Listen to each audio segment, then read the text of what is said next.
स्त्री चर्चा मराठी चॅनलमध्ये तुम्हा सर्वांचं स्वागत आहे। आज शिक्षणाची दारं स्त्रियांसाठी सर्वत्र उघडी आहेत, याचा स्त्रियांनी नक्कीच लाभ घ्यायला पाहिजे। कारण स्त्रिया जर उच्च शिक्षित झाल्या तर त्यांचा सामाजिक, आर्थिक दर्जा उंचावतो। शिवाय कुटुंबही शिक्षित होते।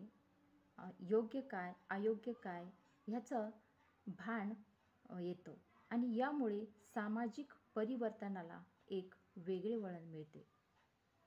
शिक्षण घेताना आपल्या मनामध्ये जिद्द असली तर परिस्थिती कुठलीही असो त्या परिस्थितीवर आपण मात करू शकतो।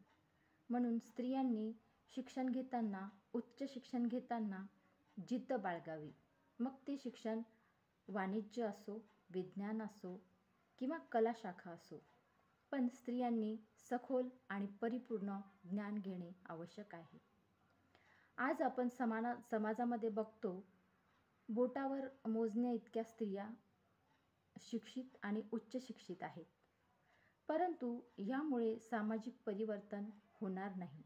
तर सामाजिक परिवर्तन होण्यासाठी महिलांनी, तळागाळातील महिलांनी शिक्षित होणे आवश्यक आहे। यासाठी आपल्याला आपली जिद्द पूर्तता करावी लागेल, तेव्हाच आपण या क्षेत्रामध्ये यशस्वी होऊ। मोजक्या स्त्रिया शिक्षित जरी असल्या तरी तेवढा त्याचा उपयोग होत नाही, कारण सामाजिक परिस्थिती बदलण्यासाठी सर्वच महिला शिक्षित पाहिजे, उच्च शिक्षित पाहिजे। महात्मा फुले यांचे खूप चांगले विचार मी तुम्हाला सांगते। ते म्हणतात, विद्येविना मती गेली, मतीविना नीती गेली, नीतीविना गती गेली, गतीविना वित्त गेले, वित्ताविना शूद्र खचले, एवढे अनर्थ एका अविद्येने झाले।